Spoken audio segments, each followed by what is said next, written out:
Hello দর্শক, eagle টিমের জনপ্রিয় নাটক বৎসুরতের গত পর্বে আমরা দেখেছি এক চরম পারিবারিক দ্বন্দ্ব। স্বামী জামাল অ্যাক্সিডেন্ট করে বিছানায় পড়ে আছে আর স্ত্রী মায়া দিনরাত তার সেবা করছে। কিন্তু মায়ার এই আত্মত্যাগ কিছুতেই সহ্য হচ্ছে না তার শাশুড়ি, ননদ আর যা মরিয়মের। তারা চায় যে কোনো মূল্যে মায়াকে বাড়ি থেকে বের করে দিয়ে মরিয়মের সাথে জামালের বিয়ে দিতে। কিন্তু জামাল নিজের স্ত্রীর প্রতি বিশ্বস্ত থাকায় তাদের সব প্ল্যান ভেস্তে যাচ্ছিল। তবে আগামী পর্বে পরিস্থিতি হতে যাচ্ছে আরও ভয়ঙ্কর। তবে আসল খেলা তো শুরু হবে আগামী পর্বে। প্রোমোতে আমরা যেমনটা দেখলাম, পরিস্থিতি এবার পুরোপুরি আমেনার কন্ট্রোলে আসতে চলেছে।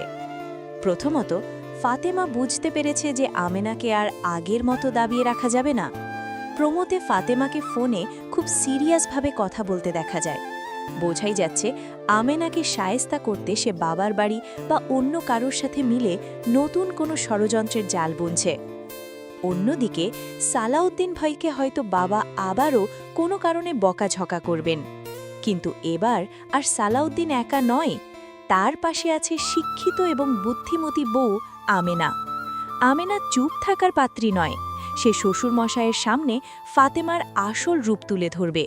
আগামী পর্বের যে ঝলক বা প্রোমো আমরা দেখেছি, সেখান থেকে পরিষ্কার বোঝা যাচ্ছে যে ষড়যন্ত্র এবার চূড়ান্ত পর্যায়ে পৌঁছে গেছে। প্রোমোতে আমরা স্পষ্টভাবে শুনতে পাই জামালের ভাইকে বলতে, আমি এক্ষুনি ওরে ডিভোর্স দিয়ে দিব, জামাল তোমাকে কোনো কথাই কইব না। এর মানে হলো তারা এবার সরাসরি আইনিভাবে বা জোরপূর্বক মায়াকে ডিভোর্স দেওয়ার চক্রান্ত করছে। আমরা দেখেছি পরিবারের সবাই মিলে গোল হয়ে বসে খুব সিরিয়াস কোনো বিষয় নিয়ে আলোচনা করছে। হয়তো মায়ার চরিত্রে দাগ দেওয়ার জন্য বা তাকে সবার সামনে অপমান করার জন্য কোনো মিথ্যা সালিশ বসানো হবে। মরিয়মকে খুব চিন্তিত বা কুটিল চেহারায় ফোনে কথা বলতে দেখা যায়। সে নিশ্চয়ই বাইরে থেকে কাউকে এই ষড়যন্ত্রে যুক্ত করছে। আগামী পর্বের সবচেয়ে বড় টুইস্ট হতে পারে একটি রহস্যময় ঘটনা। প্রোমোতে দেখা যায় মায়া কাউকে বাইরে থেকে দরজা আটকে দিতে দেখে ফেলে এবং অবাক হয়ে জিজ্ঞেস করে, তুমি আমার মামার লোকে কি করছো? মামারে কি বাইর করা ফেলাইছো? তার মানে পরিবারের লোকেরা অন্য কোনো আত্মীয় বা সাহায্যকারীকে সরিয়ে দিয়ে মায়াকে সম্পূর্ণ একা করে দেওয়ার প্ল্যান করেছে।